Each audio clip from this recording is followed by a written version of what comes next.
Personalizing student engagement is only possible when enrollment management and Marcom are aligned. At Abraham Baldwin Agricultural College, Ryan Hogan's team uses Element 451 to improve student outcomes. They love the AI functions where if they're coming up with an email campaign, they can ask it to help develop something and then they go in and edit that. They also really enjoy the use of the landing pages for the campaigns that we build. So not only do we design emails and things, but we can also have landing pages that can give information to our students. And so they really brings the team together. So our enrollment staff is helping identify what the issue is, and then the marketing and communication staff can collaborate with them in Element to provide the solution for the problem we're trying to solve. Aligned teams create better experiences for students. Visit element451.com to learn how an AI-first student engagement platform fuels a smarter, more connected campus experience.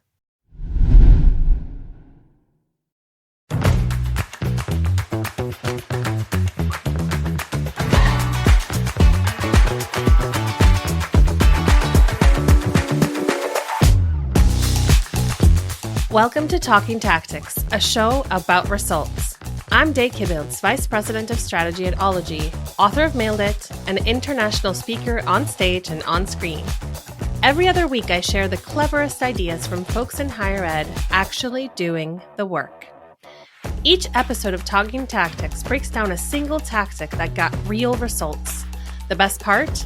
The tactic had to be done with limited resources, so everything you hear is something you can try yourself, no matter how small your team or tight your budget. Ready to see what's working? Let's go. Hello, folks. Welcome back to Talking Tactics. I am Day, your host, and today we're going to talk about geese. Yes, geese, as in goose, but plural. Specifically, we're going to talk about how Stormie, Harless, and Reggie Hayes more than tripled gifts to the Unrestricted Ball State Fund by allowing donors to name a goose on one Ball State day. Stormie is the Senior Director of Annual Giving and Foundation Communications, and Reggie is Assistant Director of Digital Engagement. As a Canadian, I am so here for this goose conversation. I really think they're the fiercest, coolest bird out there, and I have total respect for them. So I'm so excited. Welcome to the show, Stormie and Reggie. Yay. Hello. Thanks for having us. Of course. I mean, when I found out that there was a naming geese tactic, I'm like, I need it. It would be a disservice to geese everywhere if we didn't talk about this. So I'm so pumped. So talk to me about where this all came from. What was the situation you were trying to solve or improve in kind of your giving day strategy? So as the annual giving team and digital communications team, our goal is to always, of course, increase dollars, donors, and engagement, overall. And I feel like our team and my supervisor especially, she's always coming up with really fun, creative ideas. And I feel like that really empowers us as a team to, think creatively and come up with those fun ideas. And so Reggie, he's really where the idea came from. But our goal is to always increase donors and dollars. And the Ball State Fund, which is our unrestricted fund, I mean, I know universities everywhere and other nonprofits, unrestricted giving is always, kind of declining. And so kind of thinking of ways of okay, how can we raise more money? And then honestly, it was a little bit of an afterthought, and we can talk about it a little bit more. But it's we should tie this really fun idea to the Ball State Fund, because it was the idea kind of came first. The Ball State Fund kind of came later. But the goal was to always increase donors and dollars. And the Ball State Fund, our unrestricted fund, made the most sense to increase those, those gifts, those donors. Yeah, it's a kind of a triple layered goal, right? Because we always want to increase unrestricted giving too. And it's a hard argument to make with donors. Definitely. Yeah. And the Canadian Geese, they really didn't take over our campus until probably the last, I don't know, decade, maybe even less, Reggie. I don't really know when they I mean, I went But to Ball State 10 years ago, and they were there. They were very big on campus then, so they have a history, at least of a yeah, recent. they may have been around for a little while, but there's like some of our older alum, they wouldn't necessarily they're like the Canadian Geese. Like, what about the squirrels? And we're like, you have no idea. Like, they have taken over. Like, this is their campus. Like, our young alumni really resonated with this initiative too. So that was also a goal, was to try to it's not only fun, but it's of course, engaging our young alumni, our students as well. So that was Reggie. He's younger. He's awesome. He has fun, creative ideas. And it's okay, we want to take that and try to also engage our younger audiences. Perfect. I mean, I love it. Reggie, tell us where the geese came from.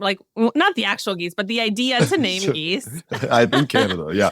Yeah. I think something that is really great about the higher education industry in general, and this is something that I really enjoy doing specifically for Giving Days, is kind of doing research to see what other universities are doing and what's worked for them and what hasn't worked for them. So a big part of post Giving Day is to go through and look to see what other universities have done. And one of the universities that I follow pretty closely and have a decent relationship is Ohio University. So I'd look to see on their Giving Day, and they had done a Name a Squirrel initiative, and they kind of built up a whole thing on that. And I was kind of obsessed with it for a month and a half, and kind of this thing of is that possible that we could do how can I do something similar to this for Ball State? And then like we said earlier, Ball State University, we kind of have a love-hate relationship with Geese on the campus, and it just resonates with a lot of people. So I had decided, I was I want to pitch this to our team of oh, hey, this is an idea that really worked for this other university. I want to try this with Geese, and I think geese are inherently way more sillier than squirrels, in my opinion. So I thought that we could do it, the marketing for that, just as a creative opportunity, felt very exciting to me. So I had sent an email to I talked to Stormie. I messaged her direct support on our One Ball State Day core committee of hey, this is an idea I have. Would this be something that we could do? And immediately I got really good feedback from that. Everybody's yeah, let's go for it. Let's get silly. And that's something I really enjoy about our team, specifically in a Giving Day where it's we were in year 5 or 6 of our Giving Day, and it's how can we do something that's not just repeating the same Giving Day over and over again, and how can we do new ideas for that? So we got the go ahead of that, and then it kind of became, let me just reach out to Ohio University, and I talked to, I believe her name's Katie Allgood. She is the director of their annual giving, and she was like, hey, I want you guys to do this. Here's every single resource that we have, and this is how we did it, because I believe they might have got it from somebody else. There's some origin of this name initiative that's I don't know where it exists, but they've given me all the resources for that. And then I kind of went from there, and our team, we're pretty, I feel like we have a pretty fun vibe, in our digital team. So it's kind of, we just ran with that, and it kind of, took on a life of its own. And it's just been really, really fun to kind of expand upon. I love it. And Katie was on the podcast too. And the squirrel, how you said you were obsessed with that tactic. Me too. When I found out about it, I was obsessed. But I agree with you. The idea of geese, they have so much personality, and we all have strong feelings, whether positive or negative, right? We have respect for the geese. So I could totally see how emotionally this would connect instantly with folks who got to experience that on campus, right? So talk me through, once you kind of pitched the idea and it's, people are let's do it. What were the pieces you had to put in place? Specifically, I know, Stormie, you hinted at, okay, we're going to tie it to the unrestricted funds. What were all the things you had to define, and how did you do that? Well, we really needed to establish how we were actually going to get it done. Mm-hmm. And I think that was initially what my concerns were. And that's, where Reggie stepped in, and he, called the director of annual giving over there and kind of asked, how did you all manually send these certificates out? Mm-hmm. Were you customizing every single one? And yes, they were. Reggie can talk a little bit more about this, but they got a Goose team together. They all sat at a table. And like they were just working all day editing these certificates and, I kind of vetting the names, making sure there weren't like, anything too inappropriate. And we kind of had that caveat on there too. That was something that was like, okay, if President Mearns, who's our university president, is going to sign a certificate, like we don't want it to be something super inappropriate. Like Reggie had like a couple sentences in place that were like, we will reject your name if it's something. We'll give you a second chance, but like if you do it again, like we're keeping your 1918 and you're not getting a goose certificate. Oh, I was just saying, and it was also like getting it set up on the Giving Day like on the website. So it's like when someone's making their gift, we had to work with our scale funder representative to get it to where it says like, oh, if you have a gift of over $19.18 to the Ball State Fund, write your goose name in here. So it's like we also had to figure out how to manually get it set up to where we're getting these names fed into us and that we can pull the reporting for that. So there was that element. And then like Stormie said, like extremely manual, almost to a disappointing level that it was manual. I was really hoping that it was like, oh yeah, they just input it and something gets pushed out of them. But it's like a lot of, grinding away at getting things done for that. Okay, so I'm picking up that there was a specific amount, $19.18, so $19.18, right? And that you allowed, or that the goose naming opportunity was for gifts that were $19.18 or higher. Yes. Okay. Yeah. Okay. Wow, that's probably a ton of gifts. And a ton of certificates. Yeah, the first year was, I have it right here, like over 330. And there were more than 500 gifts to the Ball State Fund, where the year before, and we'll probably talk about this too, so I'm sorry if I'm jumping ahead, there were only 145. But like some people maybe didn't want to name a goose. Like there were different things probably playing into that.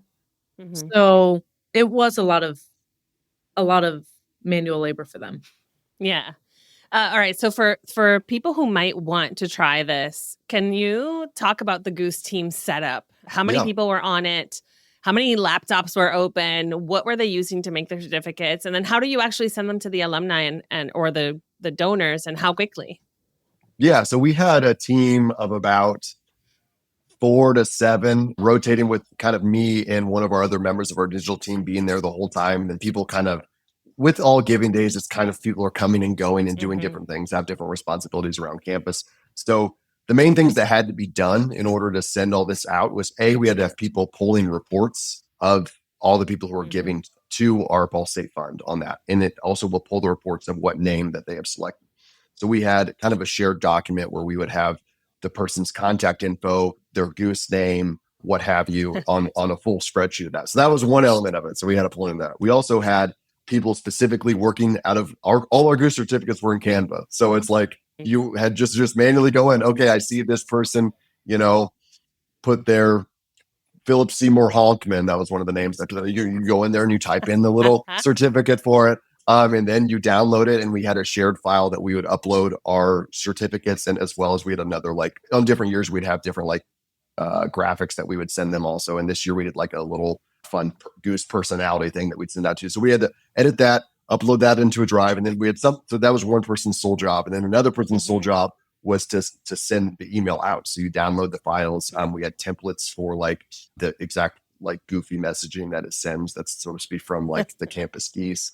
And then we send it from we have a Giving Day email. So we send it directly from that. So we're sending that out to the person, whether it's approved or denied. And, most of them are approved. People were pretty tame. So that's kind of the full step on it. It takes, I think, to send one out, it's about like 6 to 8 minutes. So when you get like 330, like it ends up us being there like all day.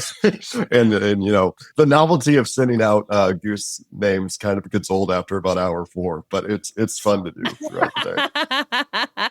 That's the max shift time is recommended for anyone who wants to do this. So I'm curious, as part of the implementation, like how much did you promote this in advance? Like, did folks know that they were going to be able to name Geese as you were kind of doing your teaser Ball State Day is coming, or was it like a surprise? Yeah, so we kind of changed strategies from year to year a little bit, but kind of a similar idea.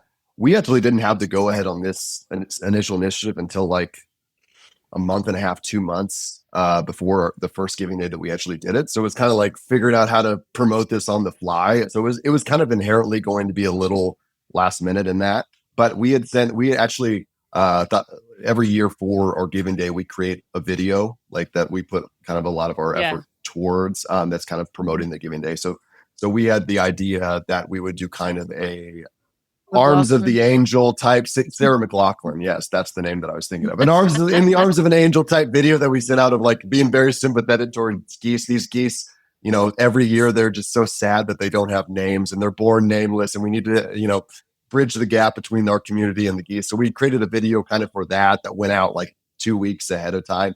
And I will say, big credit. This is why Stormie is such a great supervisor. She's willing to get really close to these geese. Her and our videographer were like practically face to face. Something that I wouldn't do. But I was glad that they were willing to get that shot. So we had a lot of like real, but there was no CGI in these videos that we were creating. No CGI, real geese. No geese were harmed. No AI here. But so we created that, and we pushed that, and kind of had it going out on Facebook, LinkedIn, and Twitter. So we had that pushed out, and then kind of leading up to the day, there was like more, advertisement for it. So it was really about 2 weeks ahead of time, and then kind of the push. And it I think it took a bit of a life of its own just because of the inherent silliness of it, but also like with One Ball State Day, it's so specifically targeted on one day. You got to make sure you're fresh in people's minds. So it was like, this is a new thing.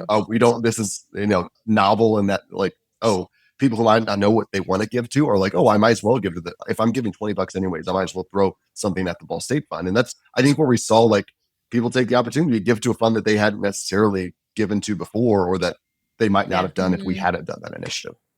Yeah. Yeah.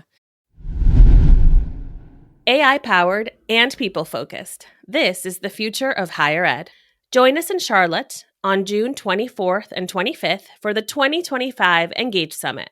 Learn how AI transforms student engagement by blending scalability and authenticity. Enrollify listeners get $50 off registration with code Enrollify50. Register now at engage.element451.com.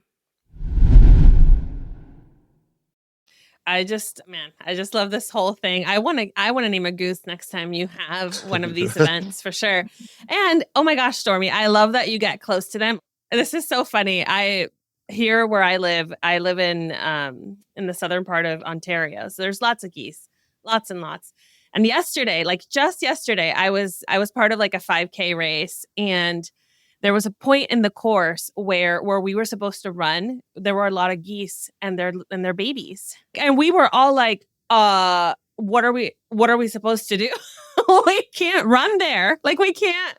Like there had to be like race marshals shooing them away because some of us were like, we're not doing it. Not with their babies in tow. No, the respect is real. Anywho, so other than approaching geese as a potential challenge here, what were some of the other challenges that you faced as you were trying to set this up, or during or after? I would say like for buy-in, it was not really challenging to get that at all. Like I said, my supervisor, she's the AVP of strategy and engagement. She comes up with some really fun ideas, like in general.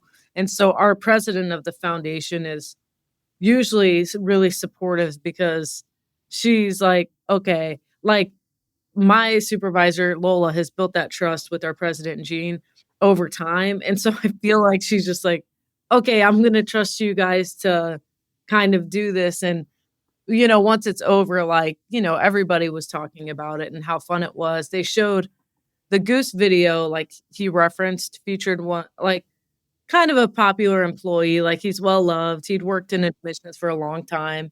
And so I think that helped too with the promotion. But I would say like challenge wise was the donation form. We could not make it specifically for the Ball State Fund, where we had to put, what would you name your goose? If you give to the Ball State Fund, what is your goose name? Or, however we phrase the question, because it was anyone who gave a gift, that question was on the donation form. And so we did have, and it really wasn't too many, but like we actually just had an example this past week where someone was like, hey, I never got my goose certificates. And, it's been 2 months since our giving day, and they had given to other funds, but I could see the confusion, it was on if you gave to the Ball State Fund, and a lot of people might not even know what that is. You gave to any Ball State Fund. I could see how that could come across. So we might even make that more specific next year. And it's like we learn each year, and it's, we might just try to phrase it to make it less confusing for people who might not be familiar with the Ball State Fund. I would say also, for going back to your original thing with like buy-in too, and something that why I think this could work for like any university is it's an initiative that really doesn't have inherently a lot of costs to it. Like in general, we didn't the budget for creating things. It's all stuff that we're already kind of like creating something in Canva. I mean, I guess it's the Canva membership that you have, but it's like a lot of the stuff is just kind of in-house doing this. Doesn't have to be all these frills and whatnot. And people inherently are going to be excited about an idea kind of like that. So if you have a team that's willing to be goofy and creative in that way, it's not something that's going to affect your budget at all, really, at least for us. Right. And I think if you were worried about like say you had a really small team, you couldn't get a goose gang together to sit at a table and crank these out all day, because we did try to make it urgent. Like we tried to get these certificates. And when I say we, I mean Reggie and his team, to get these to, our alumni friends and fans who were giving that day so that they could post them on social media, which of course would generate more giving or at least awareness of the campaign. But I even think like if you were a team, a very small team, it's like, okay, just tell them they'll get their certificate within a week of the giving day. Or, I would say like you could still try something like that out. And maybe when they get the receipt, you have like something in the image with, your version of a goose that's like, I gave today. And it's like, try to find workarounds that maybe if you have a really small team, you could tell them, okay, you might not get your certificate today, but maybe you'll get it within the next few days. I don't know. Yeah, that's a great idea. Mm-hmm. So talking about low cost and high return, let's talk about those results then. And you hinted at them a bit earlier, Stormie. Mm-hmm. What did you notice pre and post Geese? I would say, like, again, for the Ball State Fund, it's something that we highlight at the top of our giving options. Thankfully, it starts with, but we put Ball State Fund, I think, a lot of times like a B. And so naturally, it comes to the top of some of our stuff anyways, but it's one of the top funds that we typically highlight, of course, because it's one of our funds that, we need to raise money for. At Ball State, we don't really have a goal tied to it, though. Like, we have pressure to fundraise for it, of course, but we don't have, like, you have to, raise $5 million for the Ball State Fund. We don't have, really our goal in annual giving is to fundraise for the Ball State Fund, but all funds across campus. So it's like, it's always been one of our top priority funds. But I would say like we, in previous giving days, and when I say we, I used to do like social media and the One Ball State Day platform. Our digital team expanded to where Reggie now oversees our social media, helps a ton with One Ball State Day. And then we have 2 other people on our digital team alone, and then another person on our annual giving team. But before, when One Ball State Day first started, it was like a digital team of 1. And so I did not do a great job of promoting the Ball State Fund. And honestly, like, it's kind of boring, like, what am I going to say about it? Like, support Ball State's greatest needs. And it's like, okay. And so I would say like we would post about it, but not much. I also didn't really know what I don't know, like I'm a little smarter now than I was, 7-8 years ago, but did not do a great job of promoting the Ball State Fund in general. And so thankfully when Reggie came along, he had a way to like make it fun, make it fun to post about. And the Ball State Fund unrestricted giving is so important. And there is great ways we can talk about it with or without Geese. And so it's like finding that way to like do that storytelling, just creating that awareness of why it's so, critical for Ball State, for all nonprofits to have unrestricted giving. But I would say like we just didn't do a great job on One Ball State Day of promoting it. However, it was still one of the top funds given to, because that's just naturally sometimes where people go. And so is that a certain age demographic? Yeah. And so it's like, okay, on One Ball State Day, how can we generate more awareness for it, not only with like maybe our current donors who, might tend to not be super young. How can we engage more of our young alumni, make it more fun, and, increase that awareness? And so the first One Ball State Day that we did, the Goose Initiative, we had over 500 gifts to the Ball State Fund. And the year before that, there were 145 gifts to the Ball State Fund. And so, I mean, that's pretty significant. We were really happy with that. And it's still one of the top funds given to. So it's like the Ball State Fund, does a good job of fundraising. We just, in recent years, with Name a Goose and with other efforts, we're trying to raise more awareness about, the importance of it. And then, of course, on One Ball State Day, you have that 24 hours to kind of create that fun and urgency. And like he said, like the goofiness. And it's like students love that stuff. Like some of the Facebook comments for like the Name a Goose stuff this year, I can't remember if it was on our page or on like our main university's page, but one of us had posted about the Name a Goose initiative coming up, and there were some comments about like, like you said, you feel one way about them, like there's strong opinions. Even one was like, I can't believe you're encouraging. I can't even remember what all they said, but it was like something about euthanizing, saying something, and then like someone commented, and they're like you realize like this is symbolic. They're not starting a hatchery. Like, what do you want them to do? And so it's like, it just creates like a ton of engagement in general, but it's so like hilarious. It's like, yeah, what do you want us to do with these creatures? Like they acted like, yeah, we were like, hatching their eggs and like warming them up for them. But yeah, it's like the strong opinions are really fun. But this year we saw a little bit of a dip in the amount of geese named.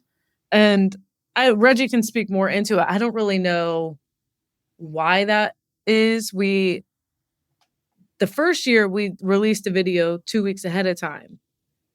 However, and this year we released a video like the day before, but it's also like we did other promotion, outside of the video leading up to it, like probably even more promotion than we did the year before because we had more time. And then of course there's more awareness because we did it, a year ago. So I'm not really sure what it was. I don't know if it's because the novelty, like, wore off, or if we do it next year, like if it would pick back up again or, stay the same. So it's like people still really like it. They like the idea.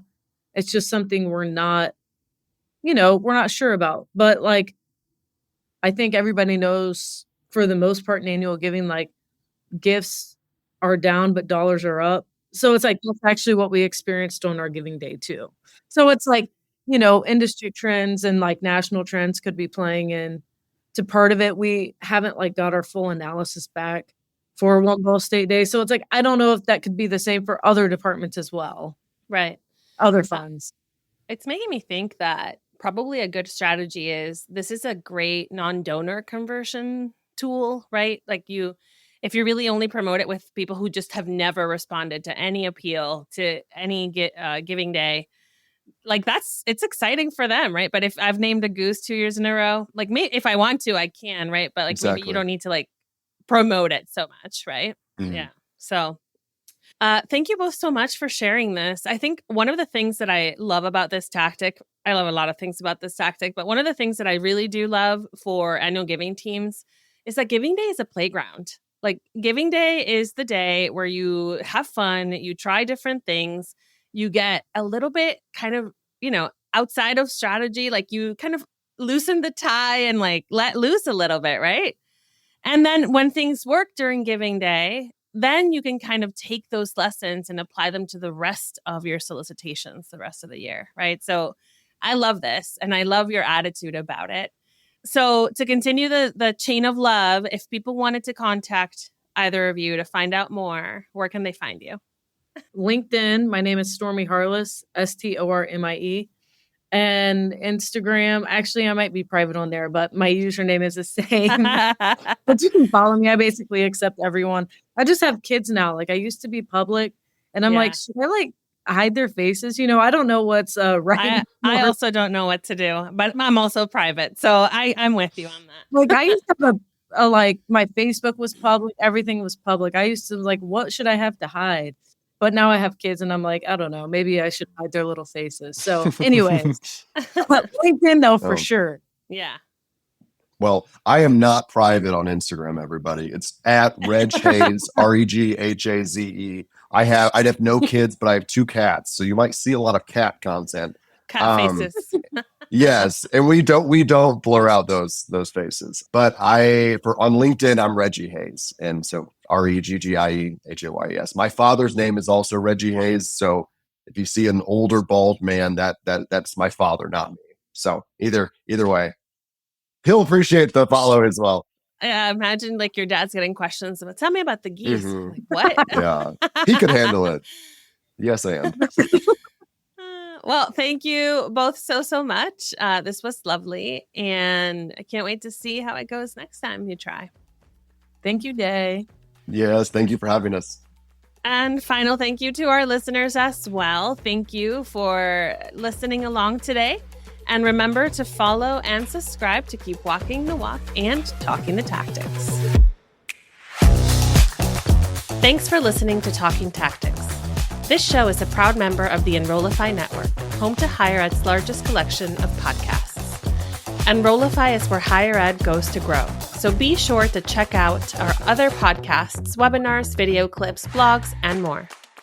Visit enrollify.org and subscribe for all the latest details and content drops directly to your inbox.